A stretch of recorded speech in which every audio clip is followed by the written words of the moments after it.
ओकारं बिन्दुसंयुक्तं नित्यं ध्यायन्ति योगिनः कामदं मोक्षदं चैव ओंकाराय नमो नमः।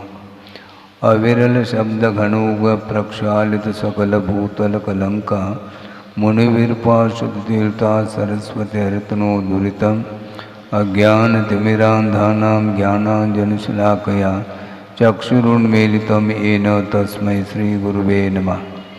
परम गुरुभ्यो नमः परम्पराचार्य गुरुभ्यो नमः सकलकलुषविध्वंसकं श्रेयसां परिवर्धकं धर्मसम्बन्धकं भव्यजीवमनप्रतिबोधकारकमिदं शास्त्रं श्री कार्तिकेयप्रेक्षानामधेयम्। अस्य मूलग्रन्थकर्तारः श्री सर्वज्ञदेवाः तदुत्तरग्रन्थकर्तारः श्री गणधरदेवाः प्रतिगणधरदेवाः। येषां वचोनुसारमासाद्य श्रीमत् आचार्य प्रवर श्री कार्तिकेय देवैर्विरचितं मंगलम भगवान वीरो मंगलम गौतमो गणे मंगलम कुंदकुंदाद्यो जैन धर्मोस्तु मंगलम सर्वमंगलमांगल्यम सर्वकल्याणकारकं प्रधानं सर्वधर्माणां जैनं जयतु शासनम्। कोटिशतं द्वादशैव कोटि लक्षाणि शीतिस्त्रिकाणि चैव पंचाशदष्टौ च सहस्रसंख्यमेतत्श्रुतं पंचपदं नमामि। अर्हन्त भासयत्तं गणहरदेवे गन्त्यं सम्मं प्रणमामि मध्यजुत्तो सुज्ञानमहो वहिं सिरसार। इच्छामि बन्ते सुदभक्ति कावसुकुदसालोचे अंगोवंग पयनय पावड़य परियम सुत्त परमाणुग पोगय चूलिया चेव सुत्तय थ्वेदम कायम सैनिचकल मज्जे में पूजे में वंदामि नमंसामि दुःखकौ कमकौ भूलाओ सुगै गमनम समाय मरणम जनगुण संपत्ति होद मध्यम। अथ पौर्वाणिक स्वाध्याय वेदायां श्रीमद् आचार्य भक्ति कायो सर्गम करोमि। जलधिपारगेभ्य स्वपरमत विभावना पटुमतिभ्य सुचरित तपोर्णदेभ्यो नमो गुरुभ्यो गुणगुरुभ्य। 36 गुण समग्रे पंचव्याचार कर्ण संदर्शे शिष्यानुग्रह कुशले धम्मायिरिये सदा वंदे। गुरुभक्ति संयमेन तरन्ति संसार सायरं घोरं चिन्नन्ति अट्टकम्मं जन्मन मरणं न पावेन्ति ये नित्यं व्रतमन्त्रहोम निरता ध्यानाग्निहोत्राकुला षट्कर्मा विरतास्तपो धनधना साधुक्रिया साधव शीलप्रावरणा गुणप्रहरणा चन्द्रार्कतेजोदिकाः मोक्षद्वार्गपाटपाटनभटाः प्रीणन्तु मां साधव। गुरुव पान्तुनो नित्यं ज्ञानदर्शननायकाः चारित्राण्वगम्भीरा मोक्षमार्गोपदेशकाः। इच्छामि बन्ते आयुर्वती कावसकुकुदसालोचे सम्मनान समदंसन समजुत्तानं पंचव्याचाराणाम् आयुर्यानम् आयारादि स्मराणुपदेशानं वज्रायानं तिरयनुगुण पालुरयानं सौसाणुं सैनिचकलमंचे में पूजे में वंदामि नमंसामि दुःखकौ कमकौ भूलाओ सुगै गमनम समाय मरणम जनुगुण संपत्ति होद मध्यम। त्युहुवनतिलयं देवं वंदिता त्युहुवनिंद परिपूज्यम ओछम अनुपेहावो भवीय जनानंद जननी वो। आगम में एक सिद्धांत आता है कि कोई भी कार्य बिना कारण के नहीं होता। चाहे शुभ परिणाम हो चाहे अशुभ परिणाम हो, इनके लिए कारण आवश्यक है। और वस्तुतः अंतरंग कारण ही बलवान होता है, बहिरंग कारण उतना बलवान नहीं होता जितना कि अंतरंग कारण को मानना है। प्राथमिक अवस्था में बहिरंग निमित्तों से भी बचने के लिए उपदेश है। परिणामों में कलुषता जो आती है वह बाहरी पदार्थों के निमित्त को लेकर के आती है। इसलिए बनती कोशिश उन पदार्थों से अपने आप को मुख मोड़ना आवश्यक होता है, जिसको नो कर्म बोलते हैं। कर्म का बंध भी नो कर्म के निमित्त से होता है और उसका फल भी द्रव्य क्षेत्राधिक जो है नो कर्म है, उनके निमित्त को लेकर के ही कर्म अपना फल देता है। नो कर्म का फल नहीं होता, किंतु कर्म का फल होता है, किंतु नो कर्म के निमित्त से वह मिलता है। ये नो कर्म क्या है महाराज, आप पूछ सकते हैं। नो कर्म का अर्थ और कुछ नहीं है, जो पंचेंद्र के जो विषय हैं, इनके निमित्त को लेकर के कर्म अपना फल दे करके चला जाता है। ये बहिरंग निमित्त माने जाते हैं, किंतु अंतरंग में जब तक कर्म का उदय नहीं होगा तब तक वह कर्म अपना फल दे नहीं पाएगा। वो नो कर्म कुछ भी नहीं करते हैं आपको। नो कर्म महाराज आकर्षित कर रहे हैं, और वो तो जड़ पदार्थ है। और चेतन भी हो तो आपको क्या, आप जब स्वतंत्र हैं तो वातावरण से हम स्वयं प्रभावित हो रहे हैं। प्रभावित होना और नहीं होना स्वयं के ऊपर आधारित है, ऐसा कहा है। इसके उपरांत भी प्राथमिक भूमिका में वस्तुतः मन को केंद्रित करने के लिए, मन को संतुलित बनाने के लिए पंच परमेष्टि का ही आधार लेना आवश्यक है, ऐसा आगमकारों ने कहा है। और जैसे जैसे ध्यान में प्रौढ़ता आती है, साधना में परिपक्वता आती है, तो आचार्य कहते हैं अब कोई शर्त नहीं, बिना शर्त के किसी भी पदार्थ को ध्यान का विषय बनाया जा सकता है। लेकिन ये कब, जब प्रौढ़ता आ जाए तब की बात है। नहीं है तो प्रत्येक व्रतों को निर्दोष पालन करने के लिए एक एक व्रत के प्रति 5-5 भावनाओं का उल्लेख किया है। उस भावनाओं के माध्यम से व्रतों की स्थिरता बनी रहती है। तत्स्थैर्यार्थम भावना पंच पंच, इस प्रकार उल्लेख तत्वार सूत्रकार ने किया है।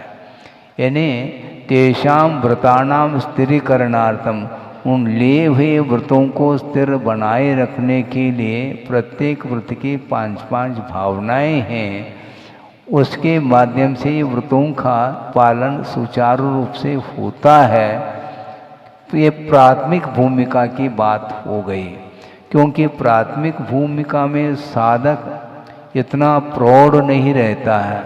हालांकि महाव्रत को उसने अंगीकार किया है, इसके उपरांत भी अनुशासन की बड़ी आवश्यकता होती है।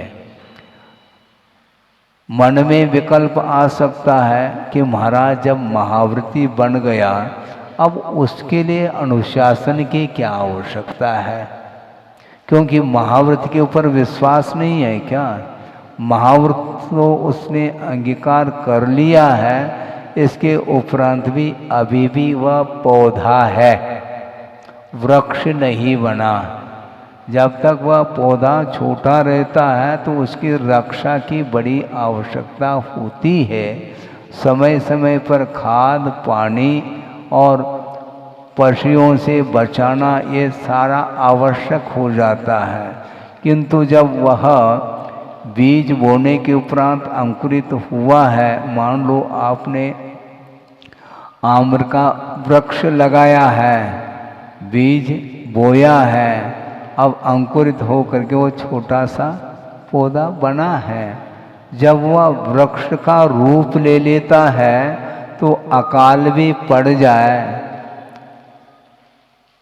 अतिवृष्टि नहीं अनावृष्टि भी हो जाए, अकाल भी पड़ जाए, तो उसकी जड़ें इतनी मजबूत और गहराई तक पहुंच गई हैं, वो जहाँ कहीं भी गहराई में जल है, पानी है, उसको वह जड़ के माध्यम से उसको ग्रहण कर लेता है। वह वृक्ष, उसके पास क्षमता है। उसी प्रकार जब तक प्रौढ़ता नहीं आती है तब तक सुरक्षा की बात होती है, तब तक गुरु का आलम्बन लेना आवश्यक है। इसका अर्थ बाद में गुरु को छोड़ो ऐसा नहीं कहा जा रहा है, किंतु अनुशासन की अपेक्षा से ये कहा जा रहा है कि शिष्यों का संकलन संग्रह भी करते हैं गुरु, और संग्रहित जो शिष्य हैं उनके प्रति अनुग्रह भी करते हैं, उनमें कुशलता उनकी रहती है। अनुशासन के बिना विकास नहीं हो सकता रत्नत्रय का। रत्नत्रय को ग्रहण करना अलग वस्तु, और ग्रहण किए हुए जो रत्नत्रय हैं उसमें विकास होने के लिए आलम्बन की आवश्यकता है, अनुशासन की बड़ी आवश्यकता है। तो इसलिए आचार्य स्वयं कहते हैं कि प्रौढ़ तो हो जाओ तो धीरे से किसी भी विषय को ध्यान का आलम्बन आप ले सकते हो। कोई बाइसिकल सीखना चाहता है तो उसके लिए सिखाते हैं, तो पीछे से उसको पकड़ते हैं, हैंडल संभालो, वो संभालता है, लेकिन पीछे से छोड़ दें समस्या खड़ी होगी। और सीखते समय वो पेडल एकदम पूरा नहीं लेता, वो आधे पेडल से ही वो सीखता है। सीखे हैं, देखा भी है और सीखा भी है, और सारा सारा अनुभव है। तो क्योंकि जब ये प्राथमिक भूमिका है तो आधा ही पेडल वह चलाता चला जाता है, धीमी धीमी गति उसमें आती है। एकदम फुल स्पीड से यदि गाड़ी ले जाए तो निश्चित रूप से वह बैलेंस नहीं हो पाएगा। अनबैलेंस गाड़ी होगी तो निश्चित रूप से गिर सकता है।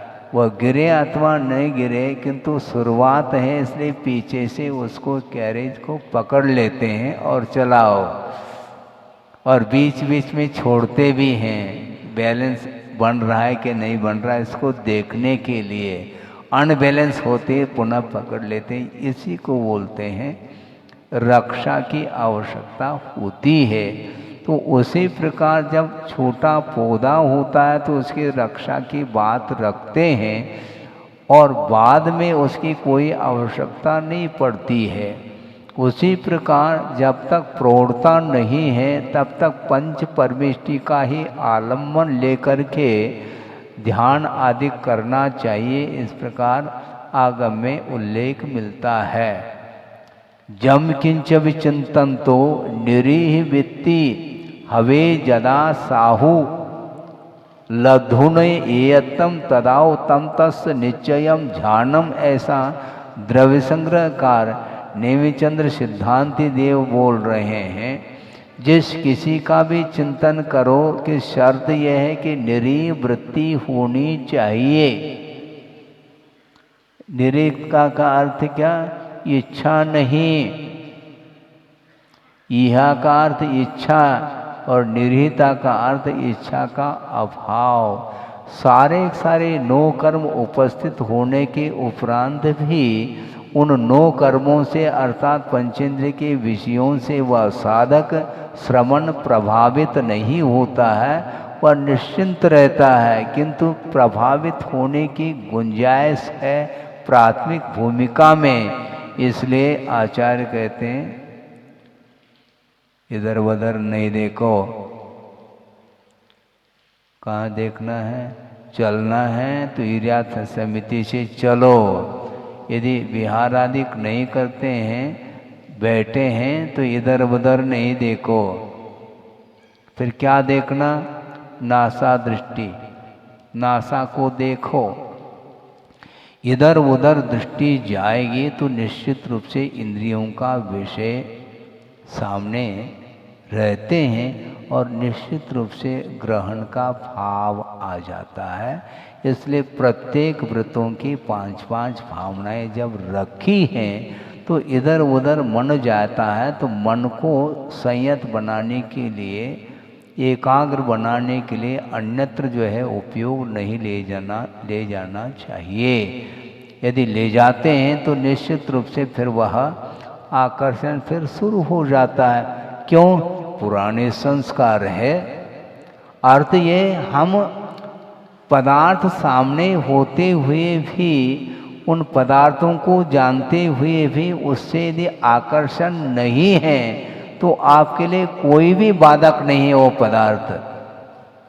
किंतु उससे यदि आप प्रभावित हो रहे हैं तो उपयोग को वहाँ से हटाइएगा।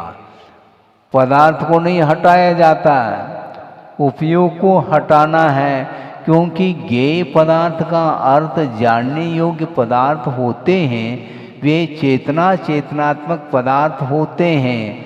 अमूर्त पदार्थ भी ज्ञेय के रूप में आते हैं, किंतु अमूर्त पदार्थ कभी भी आपको प्रभावित नहीं कर करते और न उनसे आप प्रभावित हो सकते हैं।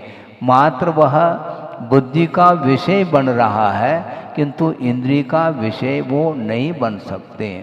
इसलिए किंतु जो चेतना चेतनात्मक जो मूर्तिक वस्तु हैं वो आपको प्रभावित कर सकते हैं अथवा उनसे आप प्रभावित हो सकते हो। इसलिए उस ओर आपको उपयोग नहीं ले जाना चाहिए। कमजोरी स्वयं की है। वातावरण तो रहेगा, हाँ, राग का वातावरण रहेगा। आप मान लो चक्षु इंद्रिय को भी संयत हम बना सकते हैं, नासा दृष्टि, लेकिन अब कर्णेंद्रिय को क्या किया जाए? आंख कान में उंगली डालें क्या? ऐसा तो बनता नहीं। गीत संगीत सुनने को मिल सकता है, तो अब क्या करें महाराज? उधर ध्यान नहीं देना। बस ये बहुत कठिन है, कठिन तो है। ध्यान आपका आत्मा में होना चाहिए, अथवा जो भी पदार्थ है उस पदार्थ के स्वरूप की ओर ही आपका उपयोग जाना चाहिए। और स्वरूप की ओर उपयोग न जा करके उसकी जो अन्यान्य जो पर्याय हैं, जो कि वो इंद्रिय के विषय बनते हैं, उस ओर यदि उपयोग आपका जाएगा तो निश्चित रूप से आप उन पदार्थों से प्रभावित होंगे। और पदार्थों से आप प्रभावित हो रहे हैं तो निश्चित रूप से मोह से आप प्रभावित हैं, ये स्पष्ट ज्ञात हो जाता है। किंतु जिसकी प्रौढ़ता है वो देखता हुआ भी नहीं देख रहा है। पश्यन् अपि न पश्यति, देखता हुआ भी वह नहीं देख रहा है। ब्रुवन् अपि न ब्रूते, वह बोलता हुआ भी नहीं बोल रहा, अर्थात बोलने की इच्छा नहीं उनकी। किंतु निवेदन आपने किया है ना महाराज, 8:30 बज गया है, हाँ, 2 शब्द हम लोगों के लिए, तो बोलना तो पड़ेगा। बोलने की कतई इच्छा नहीं है, किंतु बोले बिना, उपदेश दिए बिना दूसरे का उपयोग भी नहीं लग सकता है ना। आपका उपयोग अपने आप नहीं लग रहा है, इसलिए लगाने के लिए हम प्रयास कर रहे हैं। हाँ, आपका कहीं न कहीं उपयोग जा रहा है, और जाएंगे, उठ करके भी जा सकते हैं, कोई दिक्कत नहीं है उसमें। जाना तो है क्योंकि आपका विषय है। तो मैं ये कह रहा था कि ज्ञेय ज्ञायक संबंध अलग है और विषय विषय संबंध अलग है। वही पदार्थ आपके इंद्रिय के विषय बन सकते हैं और वही पदार्थ मात्र ज्ञान के विषय बन करके रह सकते हैं। ये कुशलता आपकी है। पदार्थ को जानते हुए भी पदार्थ से प्रभावित नहीं होना, मोहित नहीं होना, यह आत्म पुरुषार्थ माना जाता है। क्योंकि पदार्थों को आप कब तक हटाओगे? कब तक हटाओगे? और मान लो श्रवण है, वो उनको ध्यान करना है, एकांत स्थान है, किंतु वह बगीचा है मान लो, वहाँ पर रंग बिरंगे फूल दिखाई पड़ रही हैं और सुगंधित हैं। अब नाक को बंद कर लें क्या? प्राणायाम है, क्या करेंगे उसको? वह घ्राणेन्द्रिय का विषय तो बनेगा, सुगंधी तो आएगी, वो आएगी, किंतु आपको उधर नहीं जाना। सुगंधी आपके नाक तक, नासिका तक वो आएगी, किंतु हमारा उपयोग गंदगी वो ना हो, ये बड़ा पुरुषार्थ है महाराज। फिर ये तो विषय तो बनेगा, क्योंकि ज्ञेय ज्ञायक संबंध है, ज्ञेय पदार्थ है, तो किसी न किसी ज्ञान का विषय तो बनेगा। विषय ज्ञान का विषय बने, हमें बाधा नहीं, किंतु विषय विषय संबंध नहीं होना चाहिए। यानी इंद्रियों के द्वारा वह पदार्थ ग्रहित होने के बाद भी यदि हम उन पदार्थों से प्रभावित यदि नहीं होते हैं तो वह ज्ञेय बन करके रह जाएंगे। ये बहुत कठिन कार्य है। जब यह विषय श्रवण के लिए कष्ट साध्य है तो फिर श्रावक की क्या स्थिति बनेगी? सोचो, विचार करो, भारी समस्या है। कर्णेंद्रिय का विषय अलग है, चक्षुन्द्रिय का अलग है, घ्राणेन्द्रिय का अलग है, रसनेन्द्रिय का अलग है, स्पर्शनेन्द्रिय का अलग है, और मन के चारों विषय बनते हैं, पांचों बनते हैं। क्या? मन का विषय जो होता है वह अनियत विषय कहा। मन का विषय नियत नहीं है, क्योंकि मन के माध्यम से पांचों इंद्रियों का ग्रहण हो रहा है। सामने पदार्थ नहीं होते हुए भी स्मृति का विषय बन जाता है, तो भिन्न भिन्न इंद्रियों के जो विषय हैं वह स्मरण में आ रही हैं। इसके कारण पदार्थों की अनुपस्थिति में भी रागादिक भाव उसके अंदर आ जाते हैं। तो सामने पदार्थ उपस्थित हो जाए तो कहना ही क्या फिर है? क्या कहना फिर उसको?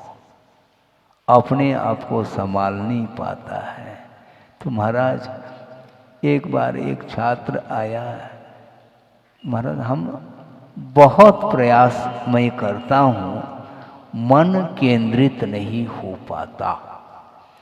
हाँ, 18 घंटे पढ़ाई करनी पड़ती है, मैं पढ़ता भी हूँ, किंतु मन हमारा केंद्रित नहीं हो पाता। मन हमेशा अस्थिर बना रहता है। इसको कैसे स्थिर करें?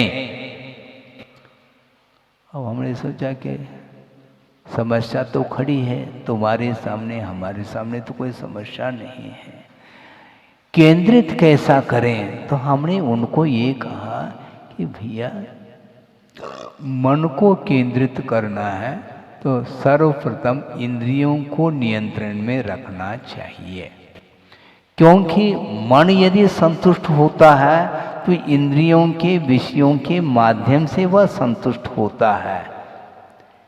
मन में पहले इच्छा जागृत होती है कि अमुक वस्तु को मैं देखूं, प्रसंग देखने को लेकर के बना रहा हूं, क्योंकि भिन्न भिन्न इंद्रियों के विषय होते हैं। अमुक वस्तु को देखने का भाव मन में पहले आता है, फिर बाद में उसकी पूर्ति होती है आंखों के द्वारा। महाराज हम कैसे मन को केंद्रित करें? पहले चक्षु इंद्रियों को नियंत्रण में रखो। महाराज हम आंख मेज करके भी बैठ जाएं तो भी मन उधर ही जाता है, जाने दो उसको रोकने का पुरुषार्थ मत करो, क्योंकि उसका स्वभाव है। मन जाएगा, उसको आप रोक नहीं सकोगे। यदि उसको नियंत्रण में रखना है, उसको स्थिर बनाना है, तो उसकी विधि यही है कि आंख में छो आप। फिर महाराज हमेशा आंख को बंद करें क्या? आंख को बंद करने का अर्थ आंख बंद करने के लिए नहीं कह रहे हैं, किंतु इधर उधर देखने का जो भाव हो रहा उधर ना देखो। कहाँ देखो महाराज? किताब खोलो और किताब को पढ़ो। इधर उधर क्यों देख रहे हो तुम? इतना भी नहीं करोगे तो तुम्हारा मन तुम्हारे हाथ में नहीं है, तो मेरे हाथ में वह मन कैसा आ सकता है? मन आपका और मैं संयत बनाऊं ऐसा संभव नहीं। मेरा मन ही नियंत्रण मैं नहीं आ पा रहा हूँ, बार बार मैं पुरुषार्थ कर रहा हूँ, तब उसमें सफलता परसेंटेज में मिल रही है, तो आपका मन और मैं उसको संयत बनाऊं ये संभव नहीं है। इसलिए क्या करें महाराज? हमने उनको ये उदाहरण दिया कि आंख बेचने के उपरांत भी मन उधर जा रहा है, वो जाएगा, क्योंकि पूर्व संस्कार वशात उनको ये उदाहरण दे करके समझाने का हमने प्रयास किया था। वो उदाहरण ये है, मान लो आपको दूध पीना है, ठीक है, तो पहले दूध को गर्म करने के लिए रखा है, और गर्म करने के लिए रखा, 10-15 मिनट के अंदर उस दूध में उफान आ गया, दूध खोलने लगा। अब दूध पीना है क्या? नहीं पीना तो है महाराज। फिर तो क्यों लगा रहे महाराज? दूध खोलने लगा है, तो अब उसको ठंडा करना है, तो क्या करूं? उतारो नीचे। सिगड़ी पर रखे रखे दूध कभी ठंडा हो सकता है क्या? है? दिमाग से सोचो थोड़ा। यदि दूध को गर्म किया है तो अग्नि के संपर्क में वह दूध गर्म हुआ है, तो सिगड़ी से आपको नीचे उतारना पड़ेगा, पहली बात। दूसरी बात यह है कि उतारने के उपरांत जस्ट आप पीना प्रारंभ करोगे तो बात बनेगी नहीं। महाराज हमने सिगड़ी से तो उतार लिया, उतार तो दिया, पूर्व संस्कार वशात उसको नॉर्मल होने में, सामान्य होने में कम से कम 15-20 मिनट, आधा घंटा चाहिए, तब कहीं जाकर के वह दूध ठंडा हो पाएगा। उसी प्रकार आप इंद्रियों के ऊपर नियंत्रण आपने कर लिया, इसके बाद भी मन जाएगा। महाराज जब मन जा ही रहा है तो देख ही लो, मैं तो देखो, फिर देखते रहो, फिर उसी को देखते रहो, फिर कुछ नहीं होगा। बहुत कठिन है, धैर्य नहीं। हाँ, धैर्य रखो, गम खाओ बोलते हैं। हाँ, सब्र रखो। सब्र नहीं रखोगे फिर कब्र, भारी समस्या खड़ी होगी। हाँ, बिना सब्र के, बिना धैर्य के आप कुछ भी खाते रहो, पीते रहो, फिर बाद में सब्र नहीं रखेंगे तो कब्र दिखेगा। फिर जीवन जीना मुश्किल हो जाएगा, ये ध्यान रखो। बहुत धैर्य की आवश्यकता है। सब कुछ व्यवस्थित है, लेकिन उसके अनुरूप विधिवत वह साधना नहीं करना चाहता है, इसलिए मन के ऊपर उसका नियंत्रण नहीं हो पाता। आंख बेचने के उपरांत भी पुराना दृश्य सामने आता है। हाँ, विषयों का जो सेवन होता है वह भिन्न भिन्न इंद्रियों के माध्यम से हुआ करता है। आपने तत्पर सूत्र यदि पढ़ा हो तो उसका प्रसंग थोड़ा सा बनाना चाहता हूँ, क्योंकि अभी 10 लक्षण पर्व के लिए थोड़ा समय है। वहाँ उस समय तो देंगे विषय, किंतु अभी भी प्रसंग के अनुरूप देना चाहते हैं कि जो विषयों का सेवन है, जिसको प्रसंग बना रहे हैं अब्रह्म को लेकर के, जो अब्रह्म का जो सेवन होता है वह भिन्न भिन्न इंद्रियों के माध्यम से भी होता है। चतुर्थ अध्याय में उमा स्वामी महाराज ने इस प्रसंग को दिया है। भवनत्रिक से लेकर के सौधर्म ऐशान सर्ग तक के जो देव हैं, उनका जो प्रविचार अर्थात जो अब्रह्म सेवन है वह मनुष्य के समान है, ऐसा कहा, क्योंकि अति संक्लेश परिणाम वाले वो देव माने जाते हैं। और सौधर्म ईशान के बाद के जो देव हैं उनमें संक्लेश में कमी आती है, इसलिए काय प्रविचारा आ ऐशानाथ ऐसा कहा। ऐशान स्वर्ग तक के देव अपनी देवांगनाओं के साथ मनुष्य के समान वासना की पूर्ति कर लेते हैं। परस्पर में एक दूसरे की यह परिणति बनती है। उसके बाद शेषाहार स्पर्श रूप शब्द मन प्रविचारा, शेष ऊपर के जो स्वर्गीय देव हैं वे कुछ स्वर्ग तक के देव तो अपने देवांगनाओं के स्पर्श के माध्यम से उसकी पूर्ति कर लेते हैं।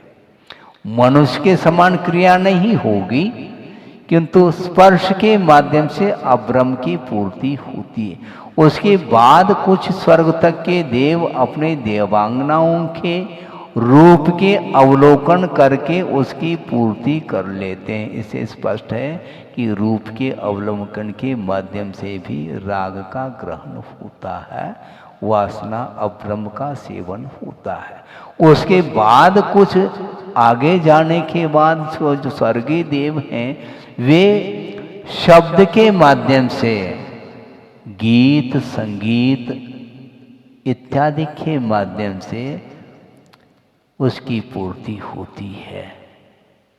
उसके बाद कुछ स्वर्ग ऐसे हैं, 3-4 स्वर्ग, जहाँ पर आनंद प्राणत आरण और अच्युत स्वर्ग के जो देव हैं वे अपने देवांगनाओं के स्मरण करके ही उसकी पूर्ति उनकी होती है। इससे स्पष्ट है मन के माध्यम से भी प्रविचार हो रहा है। न स्पर्श किया, न रूप का अवलोकन किया, न कर्णेंद्रिय का कोई विषय बना, गीत संगीत आदि। इसके अभाव में भी जिसके साथ संबंध हैं उनका स्मरण करने के माध्यम से भी अब्रह्म की पूर्ति होती। इस प्रकार भिन्न भिन्न इंद्रियों के माध्यम से ये विषयों का सेवन होता ही रहता है। इसलिए मन को संयत बनाना चाहो तो सर्वप्रथम इंद्रियों को नियंत्रण में रखना चाहिए।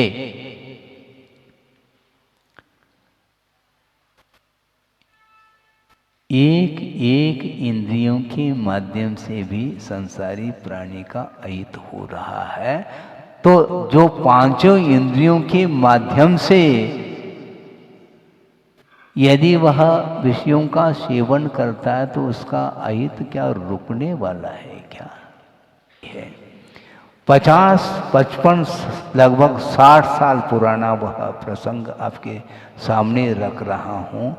कल्चर जो उस समय था वो बड़ा अद्भुत था। वो उस समय माहौल कुछ ऐसा था कि एक तो टेलीविज़न भी नहीं थे उस समय, ना मोबाइल था, कुछ भी नहीं था उस समय। और टॉकीज में पिक्चर देखने के लिए लोग जाते थे। लेकिन आप आश्चर्य करेंगे कि साल भर में बड़े मुश्किल से 1 अथवा 2 पिक्चर, और उसमें भी यदि वह शिक्षाप्रद यदि मान लो पिक्चर है, सिनेमा जिसको बोलते हैं, तो देखेंगे, अन्यथा वो भी नहीं।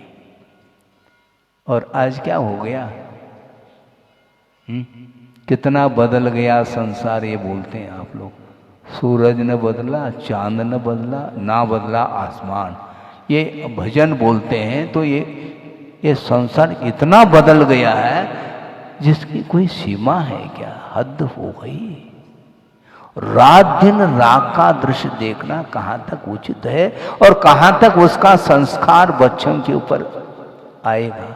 गर्भ में शिशु है, थोड़ा होशियारी से आप लोगों को क्रियाओं को करना चाहिए कि गर्भस्थ शिशु के ऊपर क्या संस्कार आएंगे, हैं? कुंद कुंद उनका पालन कैसा किया होगा उनके माता पिताओं ने। पालना में शिशु है, कैसा पालन किया होगा। और आज भी संसार चल रहा है।